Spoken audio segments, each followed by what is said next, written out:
As you may or may not know, my wife and I just got back from Vegas. It was a great trip. We ate, we drank, we had a blast. But then we got home and looked at the credit card, and I gotta say, it doesn't matter how much fun you're having, $25 for a drink is a ripoff. Frickin' Vegas. I hate getting ripped off, and so do the lads over at Harry's. They spent years watching the razor blade companies rip people off and said, no more. Not all heroes wear capes, my friends, and they want to prove that they're legit by offering you hot dogs a $13 trial set for just $3 at harrys.com/RTG. I've been telling you about them for months, and I'm genuinely proud to have Harry's as a sponsor of this show. I wasn't kidding. The plastic, futuristic-looking crap razors you get at the store are overpriced and they're poor quality. Harry's blades are crisp, clean, and classy. They're the kind of razor you'd expect your grandpa to have on his bathroom counter. And most importantly, they work. Shave after shave, they're so smooth, they're precise. I used to go through the crappy store blades all the time, but Harry's are built to last. And they're not just better quality than the other names, they're more affordable. And they deliver. Just set your schedule, and for as little as $2, new blades, shaving creams, lotions, everything you need, right to your door when you need it. I genuinely cannot think of a reason not to try Harry's. And I'm not just saying this because they're sponsors. They're the best shaving supplies I've ever used. Try them out, and if you're not happy, your shave's on them. And unlike the other subscriptions, they're really easy to cancel if you want to too, which is a nice bonus, but believe me, you're not going to want to cancel. Getting ripped off isn't funny. Switch to Harry's. Get started with a $13 trial set for just $3 at harrys.com/RTG. That's harrys.com/RTG for a $3 trial set.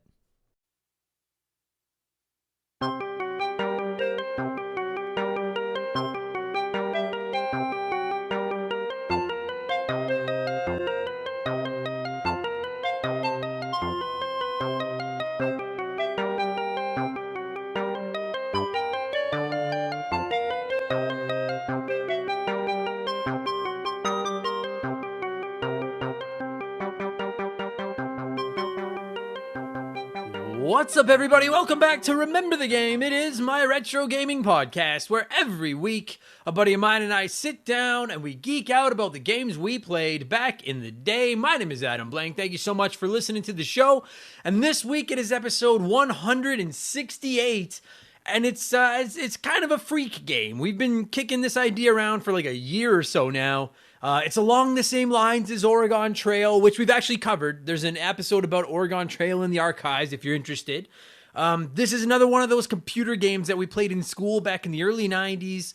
We're talking DinoPark Tycoon, and it doesn't seem like everyone played this game back then. It's not nearly as well known as Oregon Trail, and that's a fucking shame because DinoPark Tycoon is the infinitely better game. Infinitely. It's a business simulation game, a surprisingly good business simulation game for that matter. There's fucking dinosaurs. Everybody loves dinosaurs. I love this stupid game. And quickly as a heads up, if you've never played this and you're interested in trying it out after the podcast, it's free to play online these days. And you don't even have to do anything backdoor or shady, or you're not giving away your fucking SIN number or anything like that. You can download it from numerous websites. It's educational, I say in air quotes. So it's very easy to find, and it's worth giving a shot, in my opinion. I think it holds up.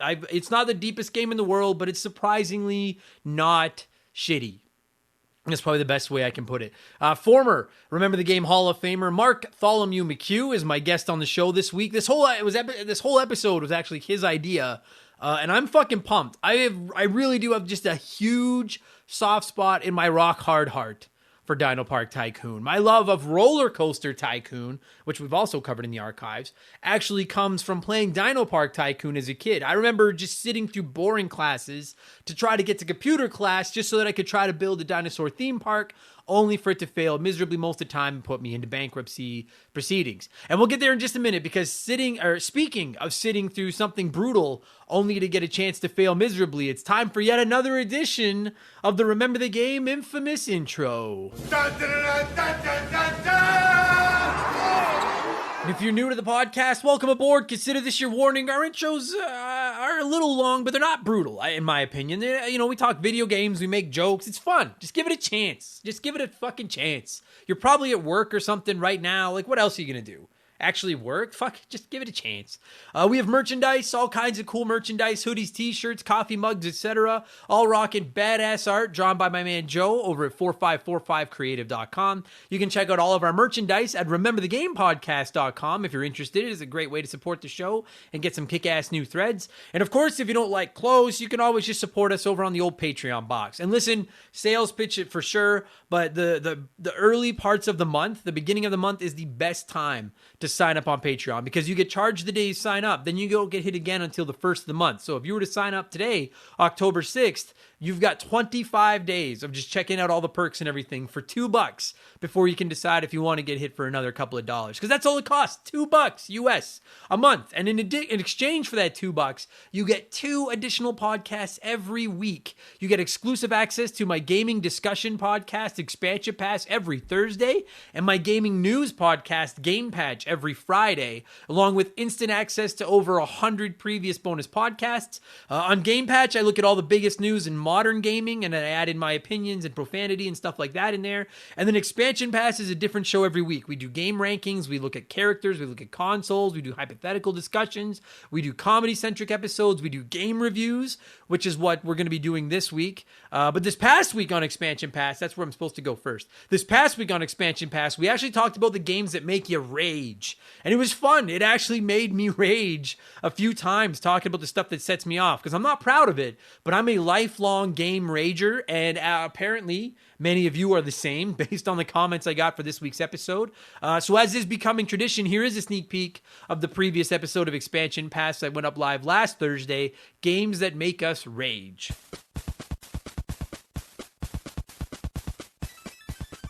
And I basically just lost all this work and had to reset and fucking do it all over again. And I'll never forget this. I had just bought a brand new green Nintendo 64 controller that I bought with my own money. It was one of the first things I bought with my first paycheck from bagging groceries when I was in high school, was this brand new green Nintendo 64 controller. And I was so mad that I got eliminated from that Royal Rumble that I whipped that controller. And one of the things you can say about it, whether you think my criticisms of the Nintendo 64 controller are fair or not, that controller was not very whippable.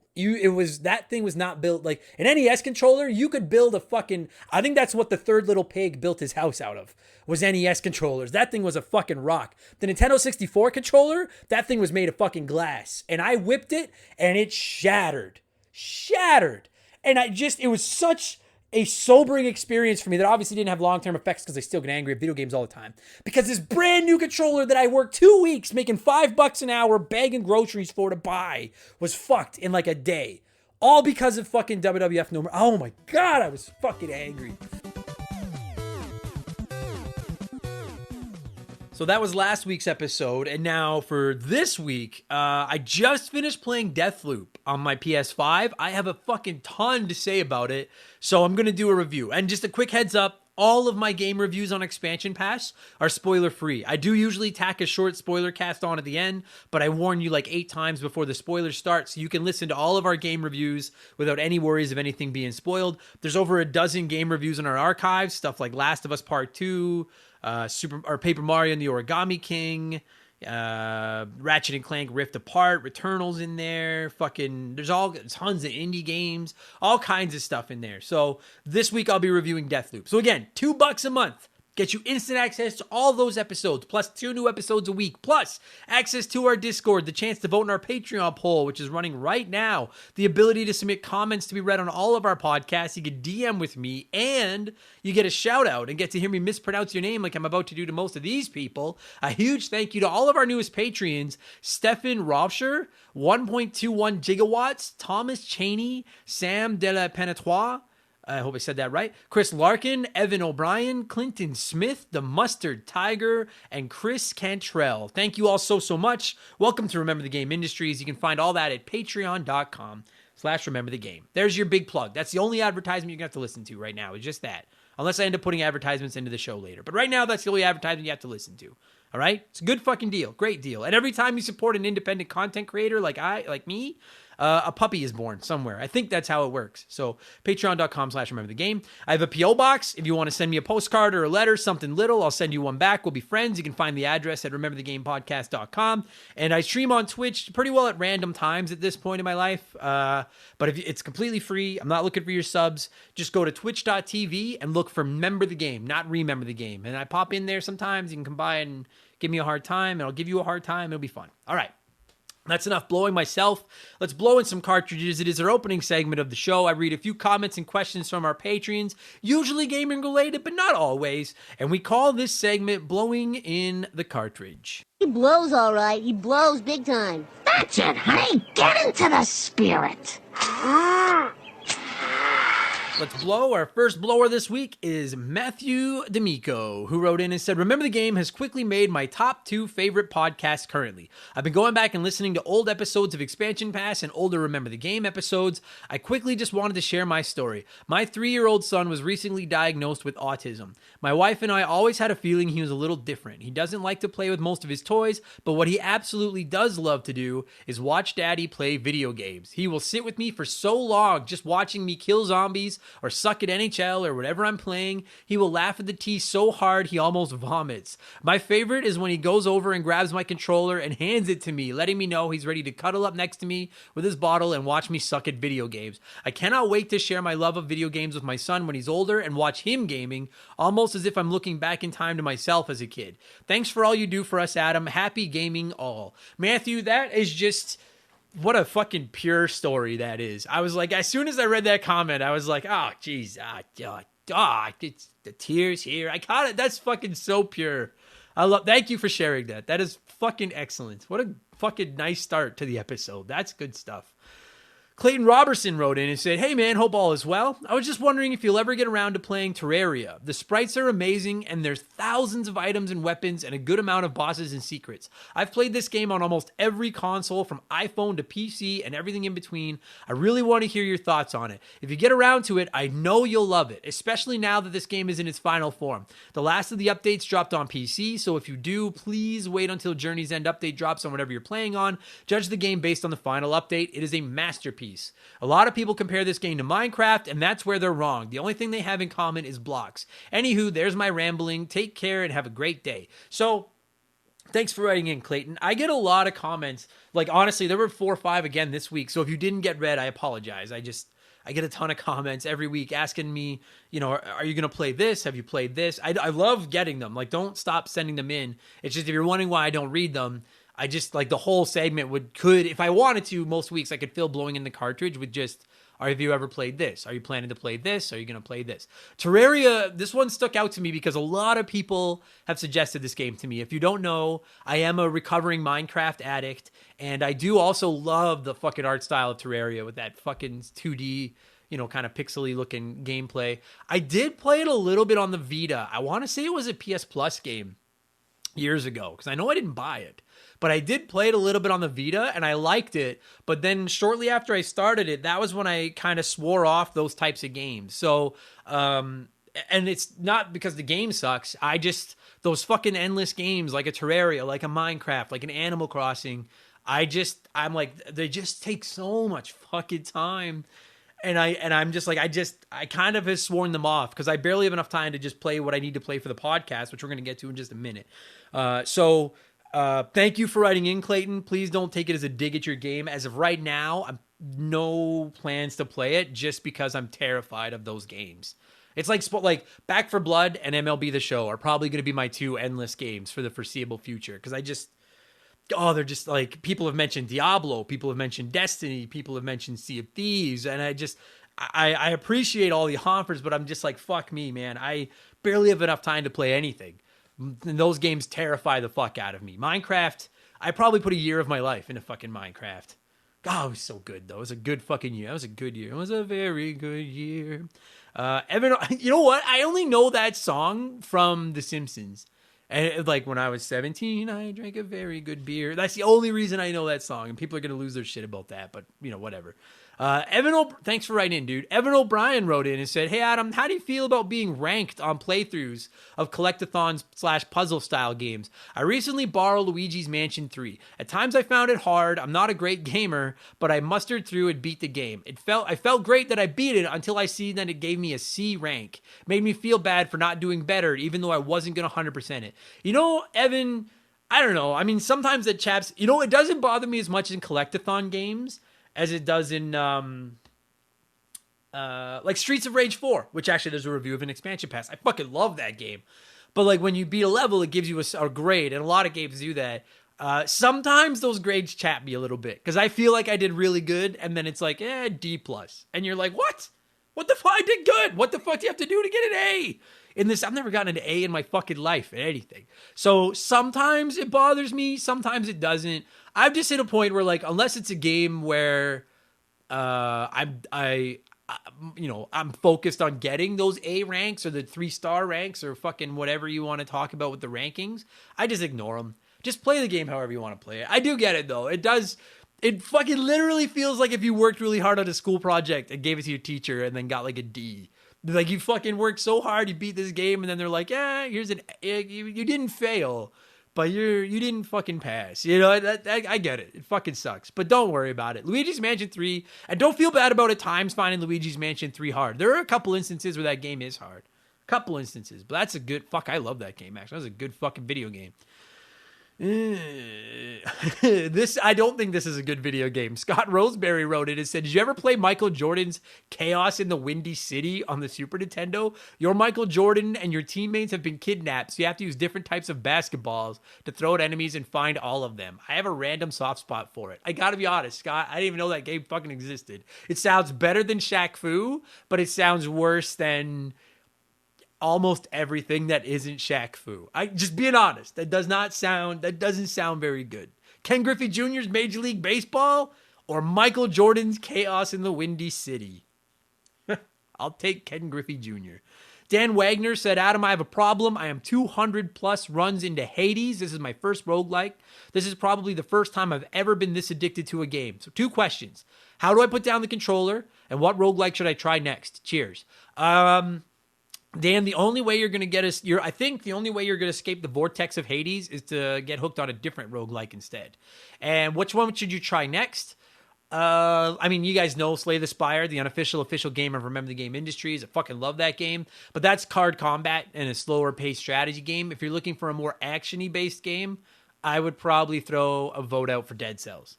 Look up Dead Cells. That would probably be my next...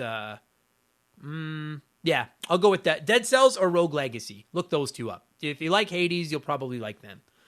And then Daja1K1T wrote in and said, "I very much love this podcast. I'm a 42-year-old Scottish bloke and I'm a gamer, but I need a little help. I have MS, so mobility is very much non-existent nowadays. I have 6 or 7 retro consoles that I want to hook up to my HD TV to pass the time all the time. I've bought some wires and some SCART switches and the likes, but I need some help and guidance to get them set up. Could you help me, Adam, and put the word out for me? I am in Glasgow, Scotland. Help me, old blank Kenobi. You're my only hope." I like being old blank Kenobi. Now that I've seen the Star Wars movies, I get that. That makes me feel good. Thanks for writing in, Daja. And yeah, I'll fucking put it out there. If anyone's around Glasgow and wants to hook up with another retro gamer and help Daja get these fucking things hooked up, yeah, fucking yell at me and I'll put you in contact. So good luck, dude. Good luck. And finally, before we move on from this segment, it's letter time. It's letter time. Oh, and I want to call out Stupid Monkey, who wrote in their comment, it's letter time, and then wrote in their comment. That's you cheating son of a bitch. I almost read it just out of fucking spite. But you can't put it's letter time in your comment and get the letter time letter, you fucking monkey. But it is letter time, and I'm going with a letter from Quest this week, who wrote in and said, "Hey Adam, heard you mention the impending doom of running out of new retro games to cover on the podcast, which is only natural after having damn near 200 episodes. I'm sure you know this, but there are several PS1 gems you've yet to cover, as well as an entire library of PS2 gold. As someone that grew up playing the PS2, I'd love to hear episodes about Ratchet & Clank 1 through 4, the Sly Cooper series, Jak and Daxter, the Dragon Ball Z Bukkake series." I know it's Budokai, but I couldn't help myself. Guitar Hero, etc. I'd even consider some of the older Xbox 360, PS3 era games to be classic now, like Halo 3, Halo Reach, Gears of War, Mass Effect, Little Big Planet, etc. Not only that, but I know you've mentioned covering the GBA, which has a massive and awesome library, as well as the Nintendo DS and PSP. You've still got a ton of ammo to work with for Remember the Game. Just some food for thought. Thank you for writing in, Quest. So yeah, I think it was last week or I don't know, sometime I do so many of these fucking podcasts now. On a podcast over the last few weeks, I mentioned that I'm worried I'm starting to run out of games. And I just want to clarify that a little bit. So I'm not running out of games. I'm running out of games that I have played. That's the issue. Like I've talked about it before. I know a ton of people want us to cover more PS2 games. And actually my buddy Darren lent me a fucking stack of PS2 games. And there's Sly Coopers in there. There's Ratchet and Clanks in there. What else is in here?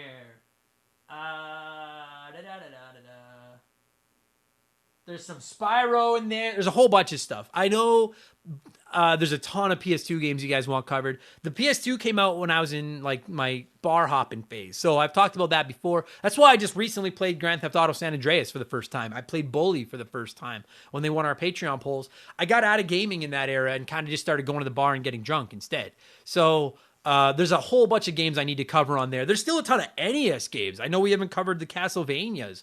We haven't covered the Contras. There's still a bunch of Mega Mans. Those I have played to cover. There's still an ass ton of Sega Genesis games that I really want to get to. There's still 64 games I want to get to. I agree we are kicking tires on eventually covering maybe Gears of War, Halo 3, some of those types of games. There's still a mountain of GBA games I want to get to. There's GameCube games. It's not that I'm running out of, and I'm not calling you out, Quest. I just wanted to address this for everyone to know. It's not that I'm running out of games to cover. It's just that I'm running out of games that I've played, and I'm running out of time to play those games. Between comedy and the podcasts, it's just, I'm being honest. I'm not trying to sound like I work so hard, because I know probably every single person listening to this has a harder job than I do. I get that. But I do work really hard on this, and I would guess I put somewhere from 10 to 12 hours a day, most days, into the podcast and my comedy bookings, and obviously going to do comedy shows and stuff like that. On average, I would say 10, 12 hours a day. And then I still have to find time to play the games. Plus I need to have a social life, and I need to, see my girlfriend and do all those types of things and stuff like that. So that's been the kicker. And I really have been trying to, I talked about this a little bit on the Rambling Idiot this week. I'm trying to just get my day a little bit more structured.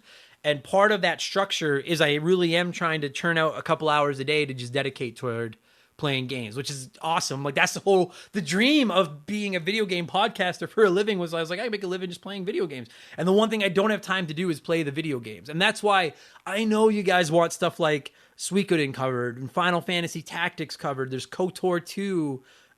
I know there's a ton of Pokemon. People have asked about so many Pokemon games.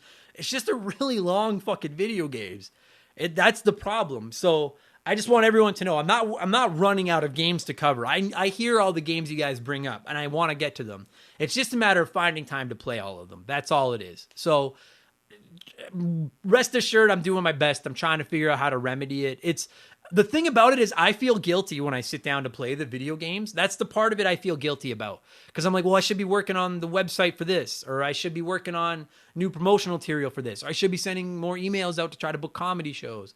And I'm slowly burning it into my brain that it's like, you're not just sitting at home playing video games for no reason because you don't feel like going to work. You need to play these games to cover them on the podcast. The podcast is your source of income, which is your job.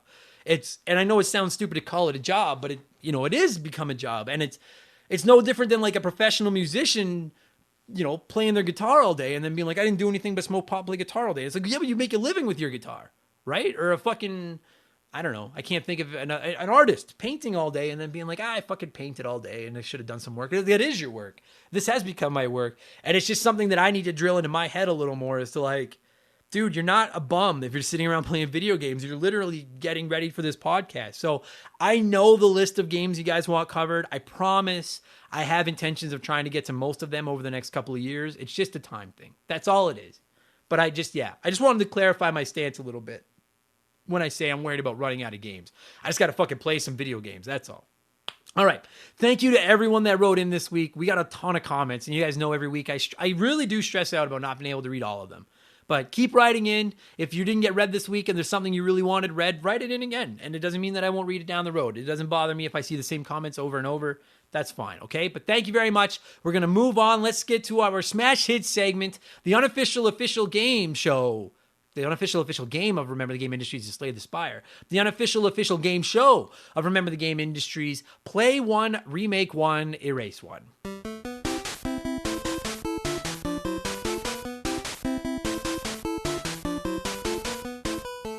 And as always, a huge thank you to Classic Concentration from the NES for unknowingly providing us with the theme music for the show. The rules are simple. Every week, I give our listeners 3 retro video games. They can play one as it was released, they can remake one as a modern game, and the third is erased from time forever. As always, there are no wrong answers. There is a right one. We'll get to that in just a minute. And we're talking a business simulation game this week with DinoPark Tycoon, so I thought I would go with 3 PC simulation games that are among the best ever. I think. In my opinion, they are anyway. Best known, at least. We're going with The Sims, Tropico, and Roller Coaster Tycoon. And with 42% of the popular vote, the choice this week was to play The Sims, remake Roller Coaster Tycoon, and erase Tropico. And that shocks me a little, because I know The Sims is huge, and I know people love Roller Coaster Tycoon. I'm a little shocked that so few people knew Tropico, and I'm a little shocked that that vote ran away, like almost half of all the votes. With 6 options, 42% is huge. I was a little surprised. It's not what I would do, but I'll show you my work in a minute. Let's see what a few of you had to say here. Dan S. wrote in and said he'd play Roller Coaster Tycoon. Me and my sister got this game out of a cereal box in the early 2000s. What a game. We played it forever. It's almost a perfect Zen game. I'd remake Tropico. I'm a devoted fan of this series. The humor and economical/social management simulation parts of these games rock. The first one was a little rough. Maybe they could go back and give it the love it deserves. Holy shit, now I'm going to go fire up Tropico 6 and then erase The Sims. Hey, you want to escape reality by playing a video game? Not with this dog turd. These games are so boring it makes watching paint dry seem like watching OG Ninja Turtles for the first time again. So, 2 quick things. Number 1, you guys got Roller Coaster Tycoon out of a fucking cereal box. That is the greatest cereal box prize of all time. I remember like buying Captain Crunch, and we fucking would get, which does cut the roof of your mouth. Fuck them. And you would get the little blue, like, we had a little blue like water gun, and it was just the captain with a hole in his head, and you'd squeeze him and he'd shoot water. You got fucking Roller Coaster. You got one of the greatest video games of all time. That's bullshit. And The Sims, okay, so I had a lot of people writing in saying they don't know what Tropico is, and we had some people writing in saying The Sims sucks. And I know that The Sims is like, if there was a walk of fame for video games, The Sims would be on it. And I'm not even that big a Sims fan, but I know how big it is. So I was a little shocked that so few people knew Tropico, and I was shocked that so few people cared about The Sims. Andre wrote in and said, I'll say play Tropico. I've always enjoyed this game as a great world builder a la SimCity, but on an island. Remake Roller Coaster Tycoon. Easily the PC game I've played more than any other. I love the time it takes to create a great park. The other side is you can dick and torture and murder your customers, of course. And then erase The Sims. It's a fun game, but I get bored by this game after about 45 minutes. There's only so much you can do unless you want to torture your Sims. Now, I'm not going to lie to you. I didn't know you could torture your Sims. That fucking intrigues me a little, because there's nothing better, as we talked about in the Roller Coaster Tycoon episode, there's nothing better than digging a hole in your park and just picking up park goers and dropping it into the fucking I need to see a therapist. Hulk Hogan's brother wrote, it's a sweet handle. Hulk Hogan's brother wrote in and said, play Roller Coaster Tycoon. No, I'm not going to do that. Play Roller Coaster Tycoon because it's still fun. Erase The Sims because they've already remade it 4 times. And then remake Tropico as a third-person Narcos-inspired empire builder. That got my attention. The idea of making it into just like a narco. Yeah, buddy. Fucking rights. That got you. Yeah. Well done, Hulk Hogan's brother.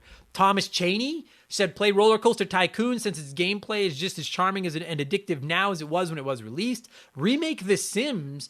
I loved this game when it first came out, and I think with improved graphics and some improvements to the gameplay and the interface, this game could be tons of fun without all the endless expansions and microtransactions that plagued later entries in the series. Ugh.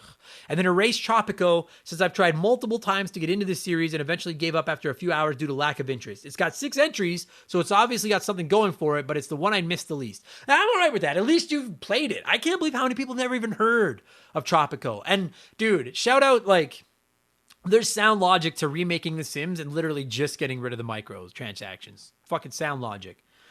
A couple more here. Jay Hampton wrote in and said, I'm remaking Roller Coaster Tycoon because as much as I still love the original, it has aged horribly. Updated graphics, more interactive gameplay, and a new paint of coat would be awesome. A nice pull. Play The Sims because it's The Sims, and get rid of Tropico because what the fuck is Tropico? See? I only knew of Tropico because my friends played it and they showed it to me, but I'm shocked that more people didn't know this game. Johnny CCDC wrote it. It said, listen, I respect your rules, which is why I'm going with the lower tier this time around, blank. I'm going to play Tropico because I've simply never played it. Fine. I'm going to remake The Sims because I love that game and it has personal sentimental value to me, where I would just love to play a version remade and larger to life with modern updates, maybe a wireless smartphone charger on the table and plugs for my electric cars, etc. And then Johnny would erase Roller Coaster Tycoon only because I prefer The Sims. That's just their rules, and we must follow them. So that's me. So there's my logic, brother. So the only reason you're not on double secret probation is because you technically followed the rules. That is the only fucking reason. If you had fucking veered off the path one iota and then erased Roller Coaster Tycoon, you'd be fucking not Johnny CCDC. You'd be Johnny CC double probation. Motherfucker. Oh, double secret. All right, never. I'm moving on. That was supposed to be clever, and I fucked it up. But I can't believe you'd erase Roller Coaster Tycoon. And then Doug Dorn said, good one this week. I'll start by erasing The Sims. I've played it a couple times over the years, but it falls foul of the I'm not erasing the other two situation. That's fair. Now, the order of the other two is tough, but I'm going to play Roller Coaster Tycoon as the first one was pure perfection. I've played a couple of the remakes and sequels, and they just didn't do it for me, whereas I'd happily still fire a game of the original up today. And then I'll remake Tropico. I had a copy in college, and I loved it. It just didn't hold me like Roller Coaster Tycoon did. So I'll give it a remake and let me start strangling strangers with cries of Viva el Presidente once more. And that was my hiccup too, Doug Dorn. I'm not going to lie to you guys. I'm erasing The Sims because it's not my jam. But I was torn between Roller Coaster Tycoon and Tropico as well. I ended up going with the distant runner-up, 19% of the vote on the poll, which Mercury 869 had the same logic. Mercury said, I'd play Tropico. I've never played it myself, but from what I've heard, it's really fun. It is. I'd remake Roller Coaster Tycoon. These games are fantastic. Truly a pioneer in sim amusement park games. I used to build a coaster with one loop and then run the track as high as it could go without the car falling off. Always a 5-star coaster. I also charge 10 cents to use the bathroom. Me too, man. You gotta fucking pay people to make them use the bathroom. And then I'd erase The Sims. Literally nothing will be lost with what this will be, or literally nothing will be lost with this. What will be gained is people playing better games. The Sims is good for about 5 minutes, but once everything is established, it really falls flat. Plus, EA really squeezes this pig with a billion tiny expansions and content packs that cost way too much. Get rid of this bane on gaming. And so, I don't think The Sims sucks. I've never gotten into it, but I get why people are so into it. But I can, the fucking EA has, The Sims and shit that come with the micros that come with The Sims have gotten completely fucking out of hand. So I can get on board with that. I would do the same thing as Mercury and anyone that voted that way. I would play Tropico because I didn't play a ton of it back in the day. Some of my friends were addicted to it, and I always thought it was really cool when I did play it. It's just that I kept finding myself going back to Roller Coaster Tycoon, which is what I would remake because the original is my favorite business sim, my favorite PC game of all time. And it feels like they've just completely fucked this game over. Think of the meme from American Pie where Jim and his dad are sitting there and Jim looks disappointed and the pie is on the table because he's obviously had his way with the pie. That pie is Roller Coaster Tycoon. So I would remake it and just not fuck the pie. And then I would erase The Sims because it's not my jam. I'm not getting rid of Tropico or Roller Coaster, that's all. So thank you to everyone that played this week. Let me get into what I've been playing, and then we'll talk DinoPark Tycoon. Pretty quick segment. I've almost exclusively been playing Deathloop, which is one of the funkiest games I have ever played. It was probably my most anticipated game of the year this year. And I think for the most part, it lived up to the hype and hit the mark. I'll get more into that tomorrow on Expansion Pass with our full review. And then I've been playing Diddy Kong Racing on my Nintendo 64. It won last month's Patreon poll. Mark McHugh is all fired up to record that episode. We were actually talking about it before we recorded the Roller Coaster Tycoon episode, the DinoPark Tycoon episode. So I'm hoping to finish Diddy Kong Racing off this weekend before Metroid Dread and everything gets going. Apparently racing that final pig is hell, but I'm almost there, so we'll find out. That's almost all I've been playing. Let's get into DinoPark Tycoon. I'd like to give some of you a chance to share your thoughts, and I'm going to rip through a few of them here before Mark and I talk for 45 minutes or so. Stupid Monkey wrote in and said, fuck, I love this game as a kid. I used to remember showing up to school an hour early just so I could play it in the computer lab. I know it's online to play, but I'm scared to do so as I don't know if it'll live up to my memories. For what it's worth, I replayed it a couple months ago to get ready for this podcast. I actually thought it did. For what it's worth, I thought it was one of those rare games where I'm like, this is how I remember it. For what it's worth. It's harder than I remember, but it lives up. Retro Bismol wrote in and said, oh man, this takes me back. So many memories of playing this in school. I'd always waste my money on that damn Vegasaurus. We're going to talk about the Vegasaurus in a bit. I fucking love the Vegasaurus. Brendan Hine said, oh man, I have been waiting for this episode since you teased talking about it during your Oregon Trail podcast. This game resonated with me so much. We played it in school at the computer lab, and all I wanted was to have a version at home. Sadly, it never transpired, but I still clocked plenty of hours in that computer lab. Jurassic World Evolution is a fun equivalent now, but it's so deep. I miss the simplistic nostalgia of DinoPark. One of my all-time faves. Remember to upgrade those fences. We're gonna get into the fucking fences, man, because those fences fuck you. But I also, it is simple, and that's what made it so pure. Wolfgang Darren said it's about time. You've been talking about this forever. And you're right, and it is finally time. And then Frosty Feet 492 said, I've never heard of this game other than on your Roller Coaster Tycoon episode, but I'd be willing to give it a shot. Unless it was Oregon Trail or CoolMathGame.com, we were not playing it in school, you lucky bastard. And that's the thing is, I don't even know how the downloads for this week's episode are going to be because it feels like 2 out of 3 people don't know this game at all. So again, it's completely free to play online right now. So I hope you give this a chance. And if it sounds like fun, I hope you give it a shot. I hope you download it and just see what all the hubbub is about. Because I'm telling you, it's a surprisingly simple but fun business simulation game that I think might be fun for you to play with your kids these days too, like we played as kids. So maybe the fact that more people haven't heard of this game is why the fucking developer went out of business. But we'll get into I had to get that. We'll get into all that in a minute. I'm going to cue up some music. I haven't actually looked to see if there's music for DinoPark Tycoon, but assuming there was music, I queued some up there.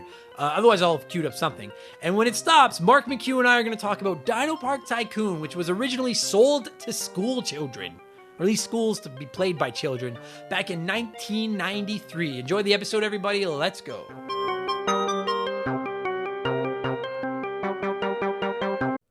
This show is sponsored by BetterHelp.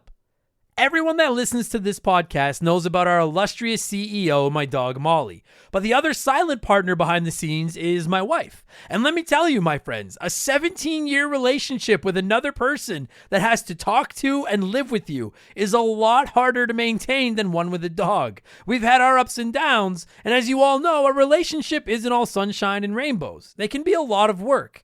You get out what you put in when it comes to relationships, and talking to a therapist can be a fantastic way to put in some work. They can help you work through your issues, learn to communicate better, and even just provide you with an ear to bend when you need it.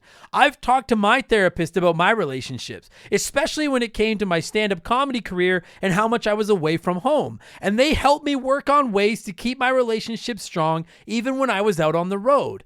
It turned out our relationship was actually better when I was out on the road, but that's a story for another day. And I know, right? Therapy. Who has the time these days? BetterHelp hears you, and they're making it easy. Fill out a quick form online, and they'll match you up with a therapist that suits your needs, and that'll work around your schedule. You pick the meet times, and you can get your therapy fix from anywhere, over video, phone, or just chat.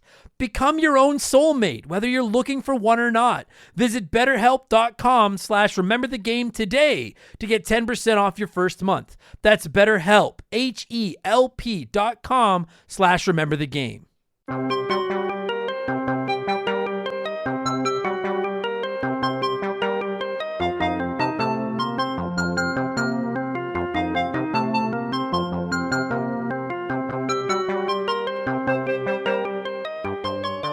Okay, so joining me via the blank phone this week is, he needs no introduction, but I am contractually obligated to give him one anyways. He's a longtime guest of the podcast, a longtime supporter, a longtime hot dog, a comedian, a good friend, and a former Hall of Famer. It's my buddy Bartholomew McHugh. How's it going, pal? It's going really well. I don't know where I'm really excited to talk about dinosaurs. Buddy, but okay, so two quick... Okay, I don't know where Marktholomew, like, is that a real name? Do you know Marktholomew? No way. There's no way that's a real name. Wow, Bort is. So, you know what? With the names today, okay, doesn't matter. Okay, Mark it is. I will go My with Mark. son is also named Bort. Fuck, I hate that. I gotta be honest. Okay, I promise everyone, we're gonna get into DinoPark Tycoon. I laugh at that scene just like everybody else. That is such a stupid fucking scene. And it's not even, there are so many better bits in that Itchy and Scratchy Land episode than fucking Bort. But Bort is, for some reason, the fucking scene that stuck, and it just chaps my fucking ass sometimes because it's not that good. We need more Bort license plates. Oh, God. Fucking terrible. Like, we're in the Itchy lot, and they're like, Bart's dead. And they're like, what? Dead serious about going to Itchy and Scratchy Land? And then when he's like, here are 2 free passes. And Homer's like, but there are 4 of us. Here are 2 free passes. Like, there's so many better scenes. Anyway, yeah, that's better. Okay, sorry, we'll talk Simpsons some other day, everybody. Wait for... Well, but we're talking theme parks, and while we're talking theme parks, let's talk Dino theme parks. Swish. Well done. That's why, that's not getting you back in the hall, but you can eat in the cafeteria now.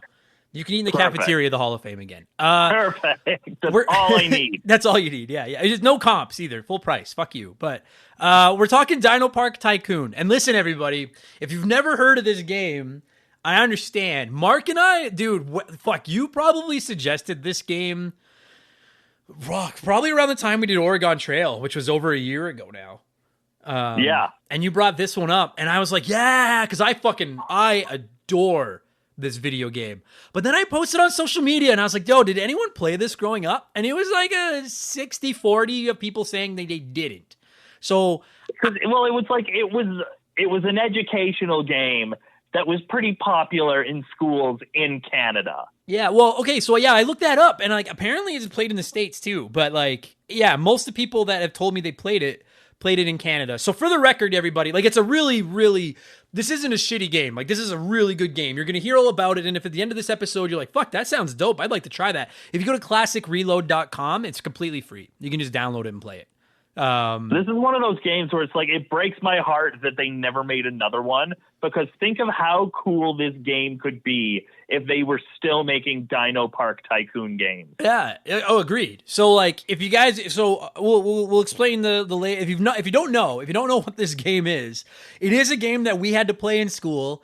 I would argue the educational value of this game, but doesn't matter. Well, it was about like business management. It teaches you, like, oh, this is how much land costs, and oh, you have to pay your employees, and you got to feed your dinosaurs. You have to hire this type of person for this. You have to build fence. Like, it was more like, it was a money management game that they like put in like a Jurassic Park shaped wrapper. Yeah. So, and I think this came out before. I mean, this came out before the movie Jurassic Park. I don't know when the book came out of Jurassic Park, but probably before this. But yeah, like, so like, I adore, and you actually know, and I apologize, Mark, it's been like 3 years. Were you the guest on Roller Coaster Tycoon? You were. Absolutely. Yeah. So like, we both love Roller Coaster Tycoon. I like SimCity. Like, I love business. I don't play a ton of them just because they are huge time sinks if you get into them. But I love business simulation games. And this is the one that started my love of all of them. Before Roller Coaster Tycoon or anything, there was DinoPark Tycoon. And we would play this in school. And you're right, they were supposed to teach you about managing your money and stuff like that. I don't know how you ever played it. I never even fucking thought about my money. I just wanted to build an amusement park full of dinosaurs. Me too, and I just plowed ahead, and that's how I lost every single time. Me too, bro. God, I tried to play this like 2 months ago to get ready for this podcast as a 37-year-old man, and I lost my fucking shirt. And I was like, how the fuck? It's so hard. It's so hard. How the fuck did a 10-year-old play? Like, it's great. Listen, if you're thinking like, oh, I thought you said this was a good game. I don't know about yourself, Mark, but like, let's get the bad out of the way first so that we can just suck this game's dick, because I like it more than I hate it. The biggest criticism I have of this game is that, especially off the top, it is very difficult. Once you get going, you're fine. Like, once a little bit of money starts coming in, then it actually isn't too bad. But in the early get-go, it is fucking, like, what's this, like, I'm way fucking out of my pay grade here, but what's that saying? Like, is it 4 out of 5 new businesses go under in their first year or something like that? Yeah. And it's very, like, they made it purposely ruthless for that reason, I think. I'm shocked that they didn't put an end game into this where you have to deal with the bankruptcy proceedings. where you have to like sell off your dinosaurs and like liquidate your inventory and stuff like that. Because like 4 out of 5 DinoPark tycoons go out of business in the first 10 minutes. It's fucking, oh God, it's hard off the top. Like a dinosaur will like jump a fence and eat some people, and then you're like, fuck, because you didn't buy the right type of fence. Yeah. But well, because your dinosaurs are pissed because they want like a better terrain, but like the desert was like half the cost that the jungle was. Yeah, you had no fucking money. So like when you start the game, it's literally it is like Jurassic Park for kids. It is like, have you played Jurassic fuck is it called? Evolution, Jurassic Park or Jurassic World Evolution? It's like the modern business sim Jurassic Park game. Have you played it at all? I played like the phone game that they came out with when like Jurassic World was originally out. Yeah, but I me haven't too. played like a Jurassic Park sim game since then. Okay. My understanding is that Evolution's pretty good, but this is basically Evolution, but like junior, like for babies. Because when the game starts, like it was still a game that was clearly made in the 90s. Yeah. When the game starts, although I will say I like the graphics. We'll talk about that in a minute, but I like the graphics of this game. But when the game starts, you have this fucking, there's like it's like a blueprint, like something you'd roll out on like literally like a blueprint you'd roll out on like a table, like for a big meeting. And there's a whole bunch of lots for sale. And you have like, I don't remember how much money you got, like $10,000 or fucking something like that. And you're basically, you start with 5,000. Okay. And yeah, you're right. 5 G's. And you're basically tasked with opening a park, and you have to buy a lot of land, like not a lot of land, but like you have to buy a single lot of land. You have to buy a dinosaur to put in that lot. You have to buy fence to put around it. You got to buy food, blah, blah, blah. Then you open your park. And when your park opens, it's literally just a dinosaur in a field, in a fence, and people pay to come see it. And the thing is, like, I've always thought like, the idea of Jurassic Park and shit is so cool and stuff like that. But, like, Mark, if Elon Musk literally just had a dinosaur in a fence, in a field, he could charge thousands of dollars, and I'd be like, oh, I want to see the dinosaur. I'll fucking... It was like, I'll go see a T-Rex. Like, especially if it was like a T-Rex or like a raptor or something like cool like that. Yeah. What's your favorite... I'm just curious, what's your favorite dinosaur?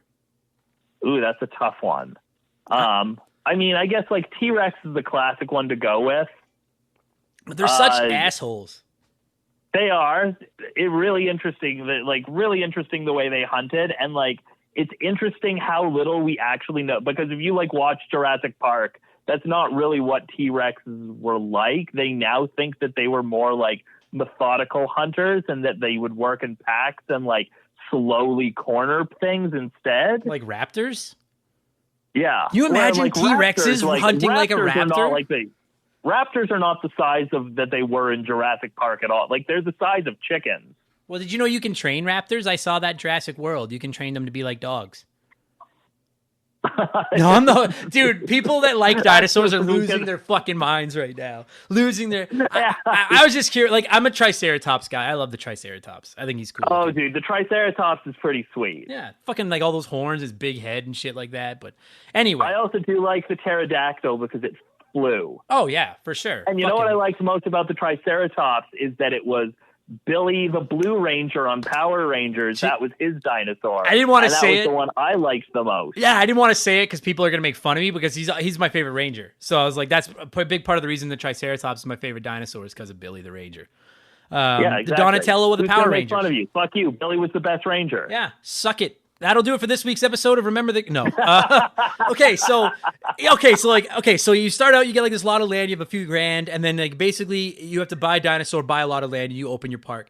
And I always love that, like, and this is the thing, like, to this day, I think it's really fucking cool. Even when I fired it back up to play, and I was like, oh, yeah. So, like, you get to choose what kind of land you want to buy. Do you want to buy desert? Do you want to buy marsh? Do you want to buy, I think it's, like, jungle or something? And the better the land, the more expensive it's going to cost you to buy it. But once you buy it, then your dinosaurs will be happier. And some dinosaurs thrive in different kinds of communities and stuff like that. And then you have to put fence around it. This was always my favorite thing, was that you would just go to, like, the general store. Because there was like an overhub where you had like, I'm looking at it right now. You have the place where you buy food, where you buy dinosaurs, where you hire people, where you buy land, and where you buy stuff for your park at the general store. And there was like a dinosaur auction house too, which I thought was cool. The auctions were fucking awesome. But here's the thing, like when you listen to the auction, to me it always sounded, because like it was just like generic sounds meant to sound like an auctioneer. but to me it always sounded like the guy was saying fingernail fun, fingernail fingernail fun, fingernail fun, fingernail fun, and it was like, what the fuck? Well, that's what they say, Mark. That's what it sounds like. But they don't say anything. Dude, auctioneers, I respect auctioneers. I'm not saying that's an easy job, but I'm telling you, all you really got to do is be like, all right, I got 200, I got 200 over here, I got 200 over there, I got 200, I got 250, I got 200, like it's just blah, blah, blah, blah, blah, blah, blah, and then you say a word every once in a while. It's just fucking, it's such a smoke show, fucking auctioneers. They're like car sales. They're the fucking worst. They're like the shittiest fucking sales. Anyway, so now we've pissed off the dinosaur lovers and we've pissed off auctioneers. So that's 0 for 2. Perfect. One of my favorite things about this game is like right off the hop, the first thing you got to do is you got to buy a piece of land. You pick what kind of land you want to buy. Then you got to put fence on that land so that you can put your dinosaur in it. And I always loved that when you went to the general store, and actually it wasn't just the general store. It was the same thing when you bought food and stuff. It was like the menus were so easy to navigate because it's a game for fucking, it's a game for children. And it's like a notebook and you just flip through this. It's like a giant photo album that you flip through. And when you buy the fence, you can get like wood fence, chain link fence, concrete fence, and then you can electrocute it if you want to. Add electricity to it. And I always loved the idea that you could, just go buy a plot of dirt. You could buy wooden fence, like literally the fence that's in my backyard, put it around that plot of dirt, drop a T-Rex in there, and then just open the gates and see what happens. And I just think that is the greatest. Literally, my wooden fence can't keep Molly in my backyard. And Molly is 6 pounds. And we're just going to drop dinosaurs in there. But it's because it teaches you, I think what it really is trying to teach you, other than money management, is basically like you get what you pay for type thing. Like if you buy the better fence, your dinosaurs won't get out. I won't lie to you, man. Like, and I played this game a ton as a kid. I don't ever... Maybe it happened. I don't remember my dinosaurs escaping. Oh, dude, I don't think I ever played a game where my dinosaurs didn't escape.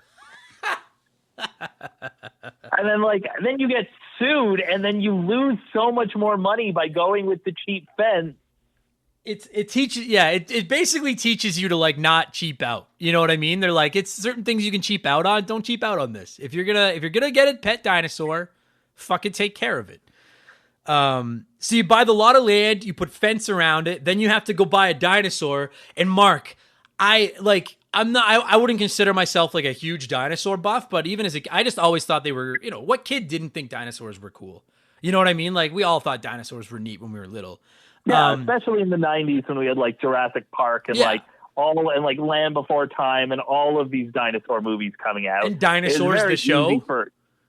Dinosaurs the show. Fuck. That was such a great fucking show, man. Other than the baby. I hate that fucking kid. The baby was I'm the baby. Yeah. Not the mama, that fat little fucking weirdo. Or not the mama. I thought there was one episode that I thought was really funny where they bought insurance for asteroids. Seriously? I don't remember.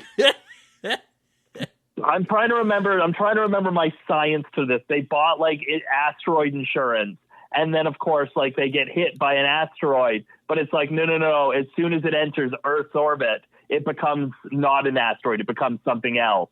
So they couldn't cash in on the policy. What a sick! Oh fuck! I loved that show. That's fucking great. Holy fuck! That's the only episode I really remember because I thought that was a really funny joke. I remember the boss. I remember Earl's. Was his name Earl? I think his name was Earl, the boss. They're the dad. But you remember his boss was like that big mean fucking Sinclair. I fucking was always scared of him. Yeah. He had the big cigar. I was always scared of him as a kid. What a weird show. This is the worst episode of Remember the Game that we've ever fucking done. Ever. With There's 15 no way. Ever. I love it though. No way. We're talking about dinosaurs. Actually, we're talking about old video games. Yeah, you're right. Not to like here. No, you're right. This is fucking. It's certainly not Mario is Missing. That's for fucking true. And here's the thing. DinoPark Tycoon, again, great game, but I guarantee that more of your listeners have seen Dinosaurs the Show than have played DinoPark Tycoon. That's probably true too. That's a fair point. So So what was I going to talk? Oh, right. So after you've bought land, you bought a fence, and you go buy a dinosaur. Mark, I always thought this was the coolest fucking thing in the world because when you buy food, and we'll get there, when you buy hire staff, when you buy land, and when you buy supplies for your park, like fence or bathrooms or fucking whatever, it's all like a static screen. There's some where you flip through like a notebook to pick what you want, but it's just a static screen. Do you remember the screen where you actually buy dinosaurs and you would go to this? It was like this huge wall of eggs just sitting in like nests of hay. And you'd have like the little claw hand would pick it up. Yeah. And all you would do is like you could click on it and then it would show you like a picture of the dinosaur and it would tell you like this dinosaur prefers marsh or this dinosaur prefers desert or whatever. This dinosaur eats this many units of food a day, either veggies or like meat. And like how much it costs and stuff like that. It had like couple of little facts about the dinosaurs. But then when you picked the one that you wanted, yeah, it was so dope because this little fucking cart would come along the bottom of the screen and this giant claw would just reach down, pick the egg up out of the hay, drop it into your cart. And then the cart would like pull off to the side and that's how you bought your dinosaur. And I vividly remember just like, almost every time I got a chance to play this in school, just going to each of the dinosaurs and clicking on them just to read about them because I thought that they were so like there's a lot of fucking dinosaurs in this game. Yeah. I always loved that screen. I remember the first few times I played this game, I went straight there. I was like, I'm going to buy a dinosaur. I'd buy land and then I bought a dinosaur. So then I would just put the dinosaur on the land without buying a fence first. This is why your fucking dinosaurs kept breaking out, you peckerhead. Because you weren't putting them in a... Then I would buy a fence and then put a dinosaur in it. And then they kept breaking that because I got the cheapest fence. Because you spent all your money on a great dinosaur? Yeah. Well, or I spent all my money on like having like jungle terrain. Right. Yeah, the great terrain. Other than desert. Yeah. I always liked that. Oh, dude, and there was like... I haven't played this game in a long time, guys, so if you have played this game and I'm wrong, then fucking eat me. But there was like, was it the Vegasaurus?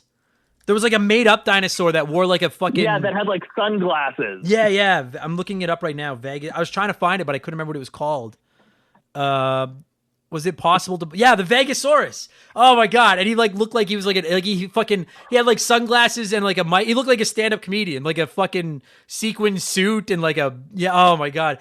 I'm reading about it right here and it says diet, room service, climate, air-conditioned, era, red velvet. Like, I think most of the rest of the dinosaurs in the game were real, but this one was made up, the Vegasaurus. And I always thought I don't even know if you could buy it, but that just burned into my brain. I remember thinking that dinosaur I wanted one so bad.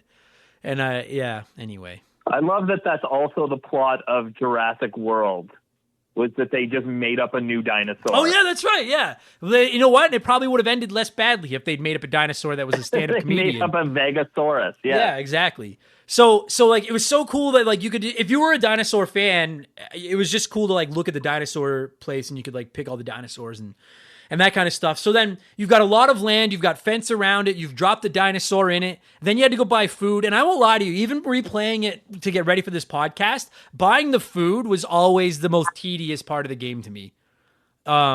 It fucking sucked, quite frankly. I thought it sucked. And then, like, dinosaurs would run out of food and you wouldn't notice and you'd be like, oh, fuck, right, I've got to go buy more food. Yeah, and it, like, because you could buy, like, vegetarian food, like, you know, plants and stuff like that. You could buy meat, or you could buy seeds, which I never bought the seeds. I assume you could plant the seeds to make vegetables or something. I never bought the seeds. I don't know what they did. Do you know what they did? Did you ever buy seeds? I think seeds grew more food, and that was the idea. Okay. But I don't remember ever using it. No. I just remember a lot, like, I had, like, a brontosaurus, and it ate, like, an insane amount of food every day. Yeah. So, like, that's where all of my profits went, and then that's why that park failed, is this brontosaurus had to eat, like, 50 pounds of food a day or something. Yeah, because what it would do is it would tell you, like, how many units, like, per week that the dinosaur needs to eat. And so if it was a carnivore, it would say it would eat so many units of meat, and if it was a herbivore, it would say it eats so many units of plants. And then when you go to the food store, you can either buy small, medium, or large units of plants or meat. And then, obviously, the larger, you know, if you buy a large unit, the dinosaur needs fewer of them than if you buy a small unit. But like, when I would start, even fucking a couple months ago when I fired this game up to get ready for this podcast, like I would buy the smallest dinosaur I could, a vegetarian dinosaur, so if he broke out, he wouldn't eat the fucking guests. And it was like the smallest one that would eat the least amount of food. And I still was always out of fucking food. And I just was like, you fat piece of shit. Stop. I paid for fucking marshland. Eat the ground. Stop eating everything. And it feels like every fucking 2 minutes you have to go back to the diner, the food place to get more fucking food for these fucking dinosaurs. And then as your park grows and you start adding more dinosaurs, the amount of food that you go through is fucking insane. Ugh. What I love so much about like stuff like the diner and like all of the like hubs where you had to buy food, like you mentioned before, it was all a static screen, but they added like little details. Like in the diner, you'd have the menu and there'd be like a fly like buzzing around, and if it landed on it and you turned the page, it would splat the fly. So satisfying to kill that fly, especially when you're in the diner place, because you know that you're probably about to just fucking take it up the ass because you're gonna have to buy so much goddamn food again. So you're just like, yeah, here, go ahead. I'm gonna take it out on this fly. I remember that, flipping the pages and killing the flies. I'm taking this fly with me and it'll feed the dinosaur. Yeah. Fucking all right. If everyone's just gonna railroad me, I'll fucking take this fly with me at least. So you'd buy the food and then you had to hire staff. And this was actually, to this day, well, maybe not quite as much today, but like you'd go to the Department of Employment and you had to hire. There was maintenance. I have it right in front of me because I couldn't remember all of them. There was maintenance, veterinarians, security, tour guides, concession workers, and management, and they all come with various prices per month. And they won't let you open your park until you have at least one employee of some kind to like feed the dinosaurs and stuff like that. But I never really thought they did a great job. Like, I mean, obviously some of them it's obvious, like the concession worker will work your concession booth and maintenance worker will make sure that your fence stays not broken and stuff like that. But like, I really never, I never thought they did a great job explaining what all those places did. So I always just hired the cheapest guy, which was the tour guide. Always. And the tour guide, you can't have him doing everything. I wonder if you hire enough maintenance guys, could you theoretically keep a T-Rex in a wooden fence and hire like 6 maintenance guys and just be like, you don't ever fucking leave. Your only job is to just sit here and make sure that big piece of shit doesn't walk through this fucking picket fence. That is so stupid. But like, this fence they could very easily walk through. I mean, and maybe there was like, it probably did come with an instruction manual and they just need to give us the instruction manual as a kid. But I always found that part a little bit confusing. But then once you did all that, then you could open your park. And it was actually like one of the coolest things about this game. I'm literally looking at pictures of it right now and it just gives me those nostalgic feelings. One of the coolest things about this game, in my opinion, is when you open your park and it literally is just, it looks like it's a field in the middle of nowhere. And there's a parking lot in the corner of the screen and people pull up, they park, they pay to get a ticket, they walk in, and there's just a single dinosaur in a fence sitting in the field. But they walk in, they look at it, you see your money counter going up because people are buying tickets and stuff like that. And if you actually do get past like the early stages of the game and start making a little bit of money and start growing your park, dude, just looking at your park as it grows is like the funnest thing in the world, in my opinion. No different than Roller Coaster Tycoon. There's just this fucking weird sense of accomplishment, even though you didn't actually do anything. Like you're just playing a video game. I love looking at parks. It's true, but that's why I love these building sim games so much. And by the way, just like a quick side note, anybody who loved the Roller Coaster Tycoon games has to play Planet Coaster because it was made by the same company that made Roller Coaster Tycoon. I just think that they lost like that name to whatever company is using it now to sell like those awful like pay-to-play mobile games. Yeah, shit. But Planet Coaster, it's for like I think you can get it on every major console, and I think it's on PC. It is the Roller Coaster Tycoon game that like we've been waiting for. It's on Game Planet Pass Coaster, too, I think. checking it. It's on Game Pass? I think it is. Yeah, I think it is. It is. So if you love these like Tycoon games, Planet Coaster, fucking fantastic. And okay, and that's actually a great thing to bring up. Like if you've not played DinoPark Tycoon, like don't expect a fucking sprawling world-class amusement park like you can build in like a roller coaster tycoon, there's very little customization. Like what you do shows up. Like if you put a chain link fence up or a concrete fence up, they show up differently. The dinosaurs look differently. They're actually walking around. But like you can't trace out paths on the ground and put garbage cans all over the place and stuff like that. Like it's a kid's game. It's a kid's education. Incredibly basic. Yeah. So like I still enjoy watching parks grow, because that's the other thing is like as you grow, your park like improves and looks nicer, and you can put in more like bathrooms and snack shops and stuff like that. But it doesn't look you can't place anything other than picking what lots of land you want to buy, what fence you want to put on them, and what dinosaurs you want to put in them. You don't really get to place anything. So it's certainly not as deep as a roller coaster tycoon or a Planet Coaster. But there's just something, it's no different than when I play like a Sim City or fucking anything like that. I just love looking at this thing I built. Do you know what I mean? Does that sound stupid? Dude, no, that's exactly what I love about these tycoon games is you can be, and like, I love amusement parks. Like and so like getting to build one the way that I would want to like experience one is exactly why I love these sim games so much. And so like building a dinosaur park when you're like a little kid, because this game came out before Jurassic Park, but you know that it was trying to capitalize on like they knew that movie was being made. They wanted to capitalize on it. That book had already come out with this exact concept. This game would work so easily as just Zoo Tycoon. Like, which I know exists now, but like they could have totally just made it about animals back then and it would have been just fine. They clearly were like, kids like dinosaurs. And look, listen, I love animals. I'm a huge animal guy, particularly dogs, but I love animals, period. But like dinosaurs are cooler than animals. They just are. Like, so, I mean, of course that just makes it. Especially if you're trying to teach kids about business management. You could probably, like, if you wrap that, it's like when you have to give your dog medication, you have to, like, wrap it in a sub piece of sausage. Yeah. That's how Shaylee gives me my medication, actually. it's true. This game is very much that. It's teaching kids about money management, and how to run a business and all that. Yeah. But it's a game about dinosaurs. And it's really so that's all the store. So like the basic game, like you're basically always in one of two screens, other than like you're either on like the main hub screen where you're looking at all the different stores or your office and stuff you can go to, or you're looking at your park itself. Like that's 90% of the game. But then one other cool thing that fucking happens, you brought it up earlier, and I remember when my friends and I would play this, every time an auction popped up, we would like call our friends and be like, dude, come look, that's an auction. Because like there's this like cool looking dinosaur in like he looks like the Monopoly guy, but he's a dinosaur, like he's in a suit with a top hat. And he's the one that like tells you like, hey, buy land here or go get food at this place. Like he's your guide.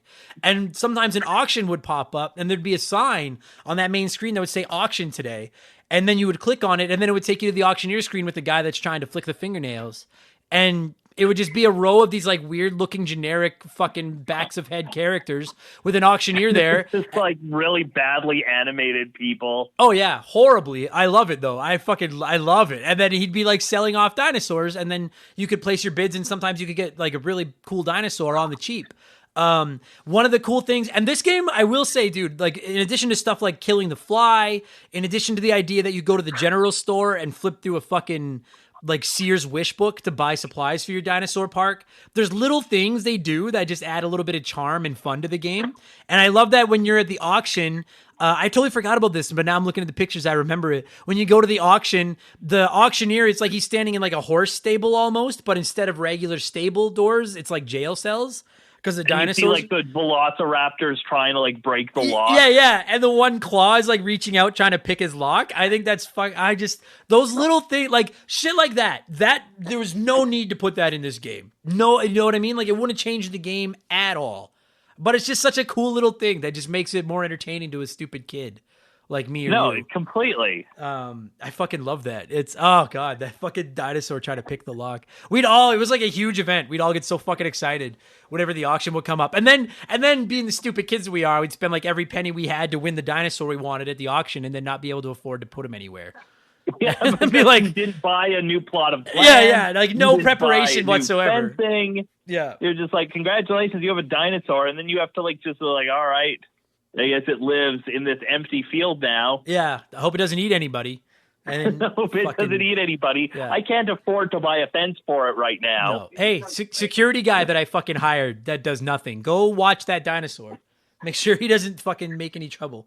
And I guess like, fuck, like I think so. Then like, there's like, oh, dude, I forgot too. Like, you can go to your office and you can change all. You can like, it's deep. You can go through like your fucking ledger and see ticket sales, how they've gone. You can up and or raise the price of ticket sales, lower the price of ticket sales. You can pay for advertising to get more people into your park. What's that? You get like fancy, complicated charts that show you how your park's doing. Yeah. Like, honestly, that was the screen I spent the least time in as a kid. And I was an adult when I was replaying it for this show. I was looking through it and I was like, man, this is like, there's layers here. Like, this isn't just fucking, this is not just nothing. Like, there's, wow. I was impressed. Like, because as a kid, you're like, I don't want to look at fucking stats. I just want to watch my dinosaurs walk around my fucking park.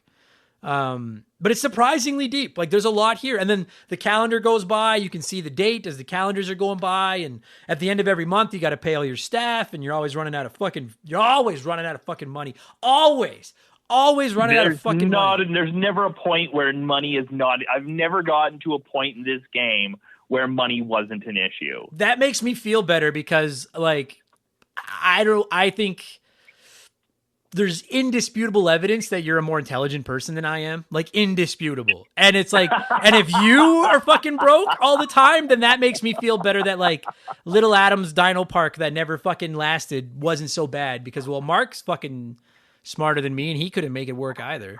Oh yeah, you say that, and yet the first time I played this game, I put dinosaurs in fields with no fences. So that's true. Oh yeah, you're right. Fuck. Okay, so it is disputable. Fair enough. You're right. That's a great fucking point. I forgot about that. You're right. Yeah, that's a pretty big fuck up by you, actually.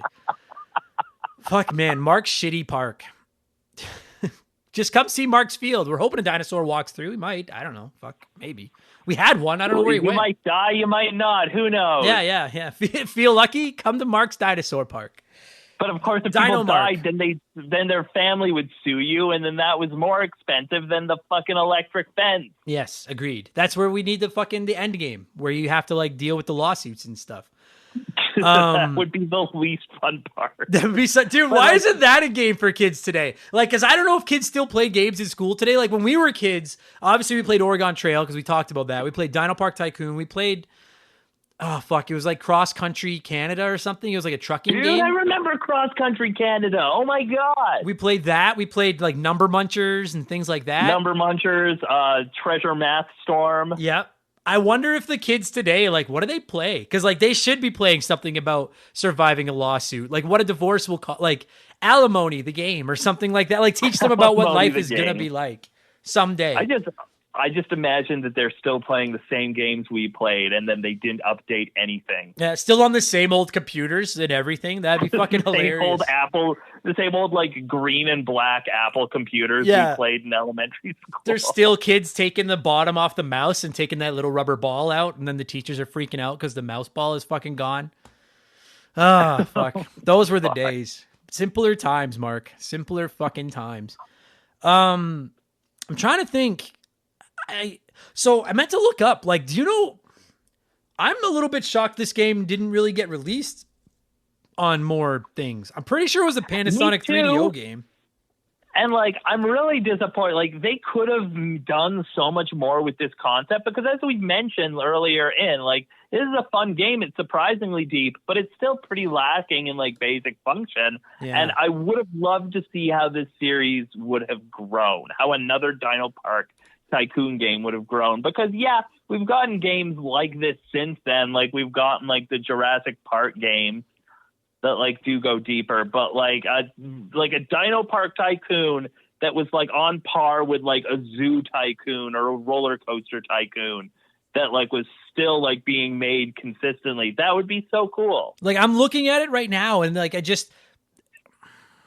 like you look at I'm surprised that this was released as a school game. Like Oregon Trail. Listen, we all have fond memories of playing Oregon Trail and dying all the time and blah, blah, blah, blah, blah. But Oregon Trail, I fucking know because I replayed it before we podcasted it. Oregon Trail got bumps in the fun department because it was a game you could play at school.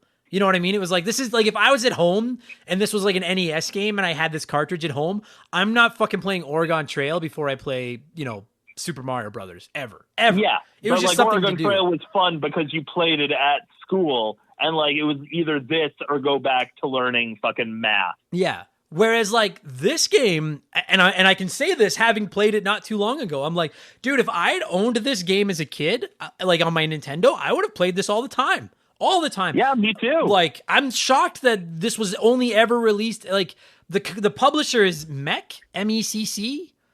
And I remember that screen as a kid. Yeah, I think they were. I think they mainly made I think they were a Canadian company who mainly made educational games. This says they went out of business in '99. It's like, maybe you wouldn't have been out of business if you'd fucking put your game on consoles where kids could actually play them instead of having to play them at school for 20 minutes. Yeah, because DinoPark Tycoon was a legit fun game, in spite of being an educational game. Absolutely. Dude, did you ever play fucking Wall Street Kid?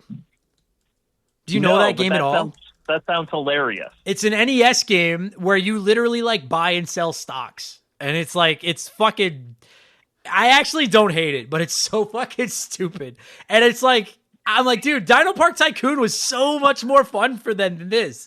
Like, I'm floored. You know what? I actually meant to tell this story earlier. I went as far as a child. DinoPark Tycoon is one of the games I built like that. I made it out of construction paper.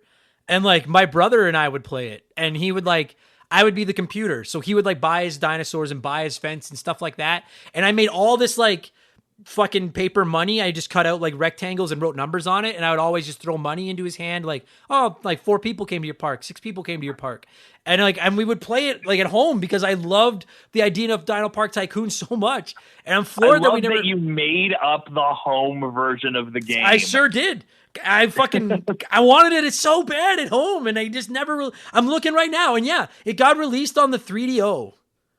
And listen, and who had the 3DO? Right, like 2 people, and I like the 3DO, but like 2 people had one. I'm shocked that this wasn't a Sega Saturn game. I'm gonna hear about that from the Saturnians, but I'm floored. Like all you Saturnians, I would have bought a Sega Saturn if this had been a fucking Sega Saturn game. This game is so much fun. Yeah, and it would have been so much more fun if they had kept making new installments of this. Yeah, dude. Even to this day, like I actually looked. So when I downloaded this to play it for the podcast, like I said, you can go to that.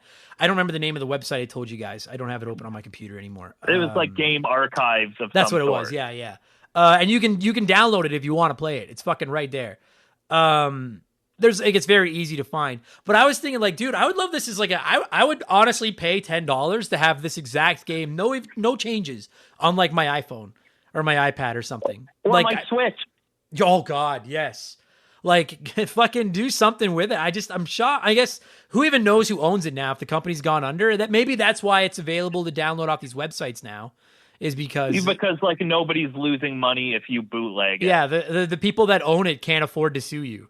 So they're like, yeah, go ahead. Apparently, the people that own this game aren't very good at running a business either. Fucking losers. Oh my God, that is the ultimate irony, is the fact that this game might have very well led to the bankruptcy of that company. Yeah. Wah, wah. That's fucking awesome. I love the... Oh, fuck. Anyway.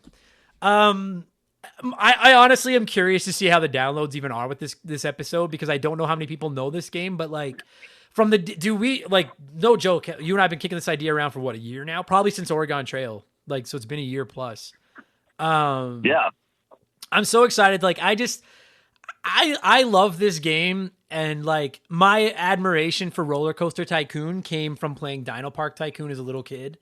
I don't think they were made by the same companies. I just don't think that anybody had a trademark on the word Tycoon. No, there's so many Tycoon games now. And like it's funny because like I keep looking up that Jurassic Evolution game on my Xbox. I'm like, fuck, that looks like a lot of fun. You keep talking about Planet Coaster and how much fun that looks. I love business simulation games, dude. For all of you listening, I don't know if I'll ever. I'm not going to review it because it's not a retro game, but like, there's a mobile game called Game Dev Tycoon where you run a game developing company. And it's I have put countless hours into that fucking game on my phone. I just really enjoy, maybe it's because in real life, I'm such a horrible businessman and I'm just broke as fuck. Maybe that's why I like the video games, because I can be rich for a little while. It's like, if you had just tried in school, maybe this would be your life. And I really enjoy those. Like I just love these types of games. Maybe you too could own a dinosaur park. Yeah, and exactly. Have a dinosaur with cool sunglasses and. Instead, you fucking have a backyard with a cheap wooden fence, and your dog fucking can escape from it. So, fuck. Mark, here's your one per episode, everybody. I don't know how much more meat on the bone there is. I literally think we've talked about everything in this game.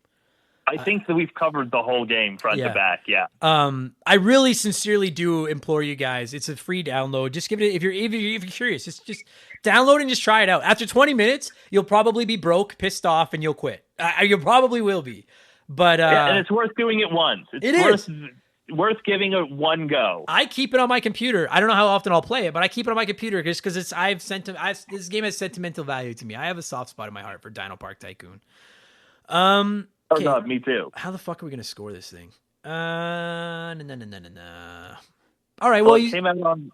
Okay. No, what were you going to say? Because you probably something I was going to say it came out on the 3DO, so what out of 3? Oh. All right, yeah, that's... Okay. I was going to say... they went out of business in 1999. Okay, that also works. So let's throw just a little bit more salt in the wound. Like, fuck. Man, I'm gonna reach out. I'm gonna see if I can find it. And Chuck Billow is the designer of this game. I'm gonna see if I can find Chuck Billow. No, I don't. Like, there's nothing left to talk about. I'll be like, yo, Chuck, what the fuck, man? Why is your game so fucking hard? But, why did your business fail? Yeah. No, this show doesn't pay anything. You made a game teaching us not to fail at business. Yeah, I'm not. You fucking like Ponzi scheme tycoon didn't work, so we went with DinoPark Tycoon. On a scale of, dude, Ponzi scheme tycoon would be sick. I'd play the fuck out of Ponzi scheme tycoon. And the like the leaderboard at the end of the game is how many years in prison you get. Ponzi scheme tycoon. So on a scale of 1999, what would you score DinoPark Tycoon? That's so hard. Just because, like, are we judging it by like 93 standards or like today's standards? Because like, to me, the big caveat is like I have this fucking nostalgic ties and this sentimental attachment to it that I can't shake. So like, it's gonna get bonus points. Okay, so I'm gonna give a base 1,000 just for sentiment. So it's getting 1,000 for sentiment, and then like just for the quality of game. You know what? I'm gonna give it a 1,500 out of 1999. All right, yeah, I was gonna go about 1,700, I think. I legitimately listen. This is not deep, and compared to all the other games that are out today, it's fucking so archaic. It's not even funny. Like, but I cannot be convinced that there's not a good game here. Like, I don't think objectively Oregon Trail is that good a game. It's fun. I played it just like everybody else. I think it kind of sucks. This one you could like do a few loops through though. If this game was on console, like if I didn't have to play it on my fucking computer because I hate playing on PC. If this game was on my Switch, I'd probably have 20, 30, 40 hours into it. Like, I don't think there's a game here. A not bad game here. So oh, absolutely. Yeah, I'll go 17. And yeah, I don't know like 20, 30 hours, but like I'd put a few hours into it for sure. Fucking rights. I wish it was on mobile. I don't know, Mark, this could be the last shitty, I don't want to say shitty. This could be the last fucking school game you and I ever talk about. We did Oregon Trail. We did this. I don't know what else there really is to, I don't want to talk. Number Munchers? Dude, we could review Number Munchers in 8 seconds right now. I like Number Munchers because I like math. That was it. The Troggle guys were scary. They were, dude. So if you guys never played Number Munchers, it was like a grid, and you had this little guy. It was like almost like a rip-off Pac-Man with feet, And it would basically it would tell you you have to eat numbers. You have to eat even numbers.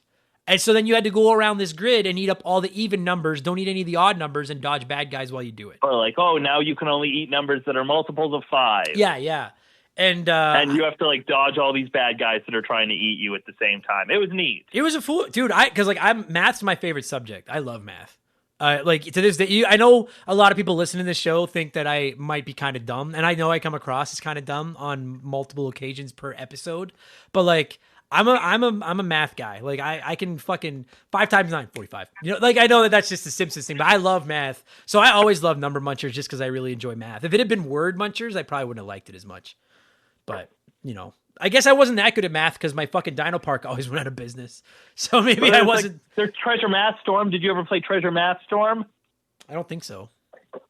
I know that name. Oh, okay. I don't think I ever played it. I played. Oh, okay. Yeah, I think that's it. And then there's Cross Country Canada. Yeah, I think. I'm not doing Cross Country Canada. Lake. Did you play Odell Lake? That's again not a game that you could make a whole episode about. I don't think so. It was you were just a fish and you tried to not get killed. That's real life. That's all all of us are. We're all just minnows in the fucking ocean of the planet trying not to get killed. That's my life. Fucking rights. Dude, if you're listening to this, everybody, if you grew up playing DinoPark Tycoon, just yell at us on social media. I just want to know if anyone else fucking played this game growing up. And Mark, not enough to get you back into the Hall of Fame, but I will say thank you so much for the suggestion. This episode hit me in the feels. Even if this is maybe one of the most off-track, fucking off-the-rails, fucked up episodes we've ever done, this was a special episode to me. I love this game. So good job, buddy. Thank you for doing this. Oh, thanks for having me.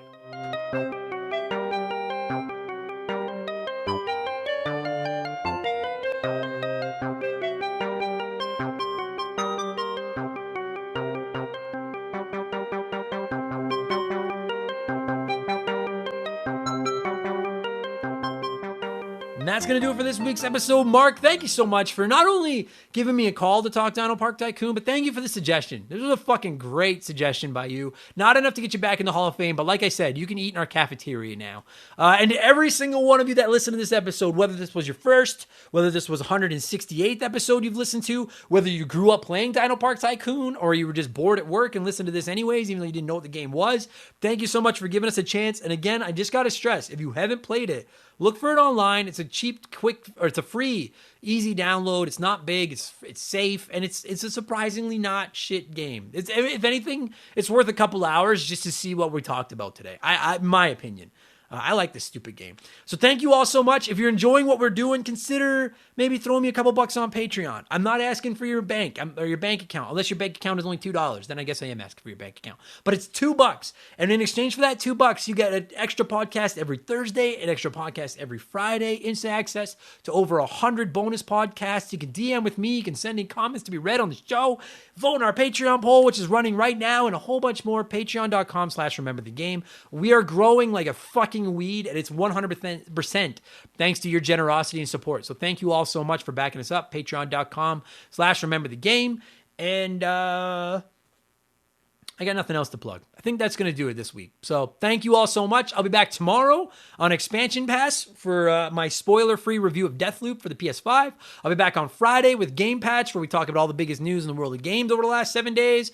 And then I'll be back next week with another smorgasbord of podcast, because this is my life right now. Thanks, everybody. I will talk to you all again soon. Cheers.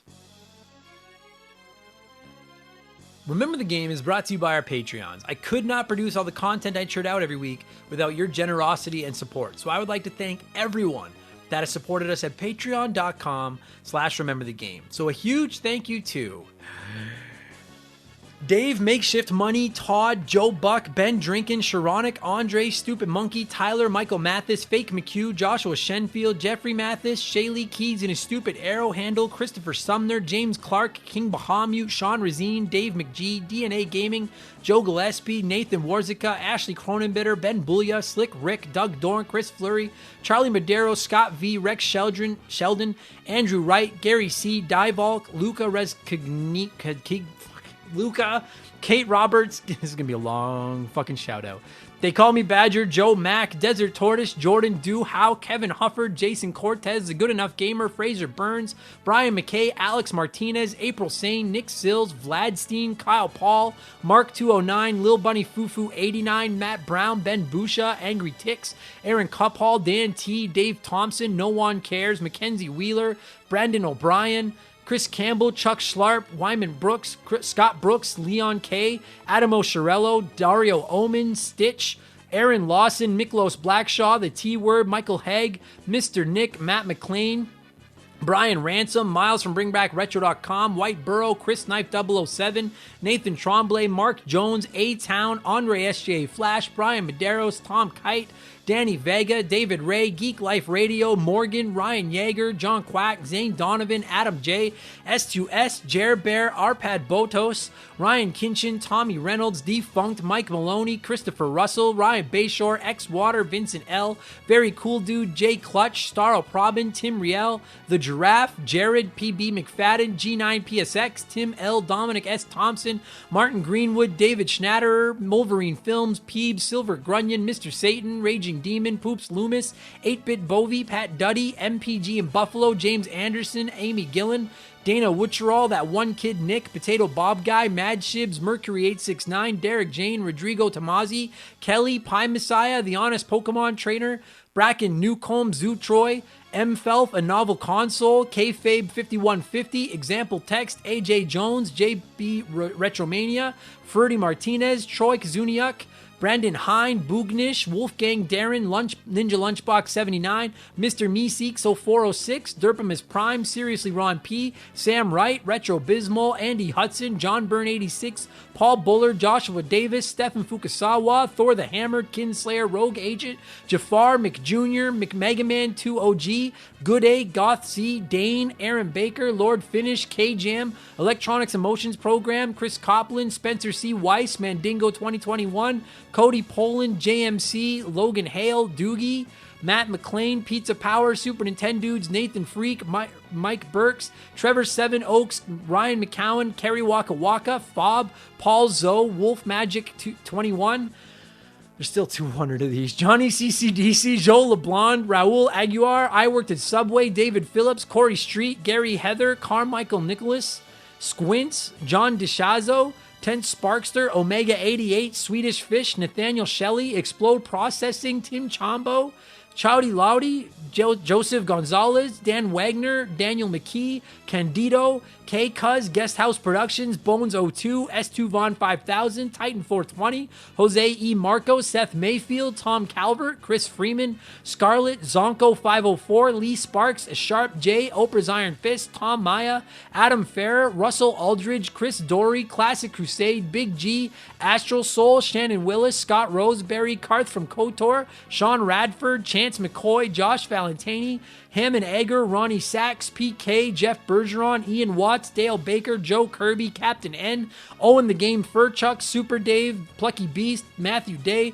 Broken Spoilers, Harmonies David, Game Nomad Misi, Tristan, Jerry Robinson, Emily Luna, Kenneth Michael Brown, Leigh Evans, Daniel Stidham, Darth Obvious, Master Boyd, Leon Nabskog, Trapper Keeper 1000, Daniel, Astro Alpaca, Rob Strothman, Ryan Groinus, Kaiser Dragon, PP Poo Poo Cuckoo Pants, Kyle Dodd, Jared Boshlin, Stu Bergerick, Eden Awaits 1981, Tunable Power, Borrow, The Gray Bearded One, Dan Taylor, Swanee, Hayes 87, Lukey Mull, look, fuck me, there's still 100 of these. It's easy until I lose my train of, the second my brain thinks about anything, I'm fucked. As long as all I do is just blindly read the names off the spreadsheet, we've made it. We got 107 to go. Let's go.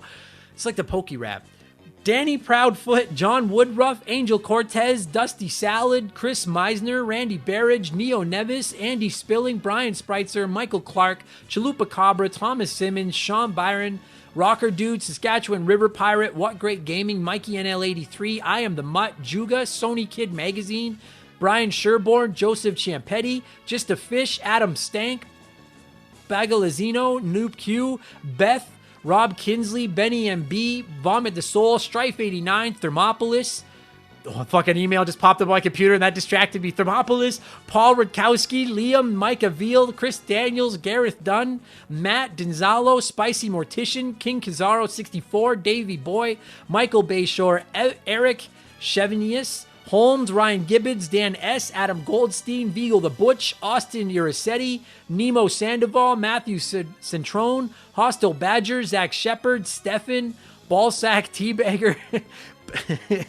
Black Silver, Billy Mumphrey's Downfall, Rico Argentieri, Brian W., Chris Dickin, Jungle Dumpster, Jay Hampton, Rage Mo, Thomas G., Man a Few Words, Hans Gruber, Dylan Flora, Jackson M., Joseph Oblivion, Craig Sutherland, Rob Serino, Matthew D'Amico, Daja 1K1T, John Colossi, Quest, Gregory Harvey, Stephen Lewis, Yankee Doodle Randy, Bobo, Clayton Robertson, Jason Sika, Andrew Logus, Darth Yako, Alan M., Backdraft Delta, Frosty Feet 492, Scott A. Baker, Britt O'Neill, Riley Jones, Justin Lemieux, Michael Spiro, Jonathan Graham, Brady Wolf, Mecha Robo Hamster, Navigate, which I know I fucked up, Michael Phillips, Brandon Griffiths, Stefan Ruchscher, 1.21 gigawatts, Thomas Cheney, Hulk Hogan's brother, Chris Larkin, Evan O'Brien, Clinton Smith, the Mustard Tiger, and Chris Cantrell. Holy shit. 7 minutes. If you made it to the end of this,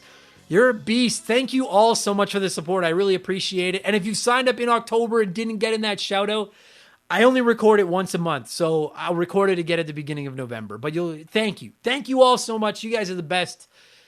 Holy cow. I'm going to go drink some water. I'll talk to you again soon. Cheers.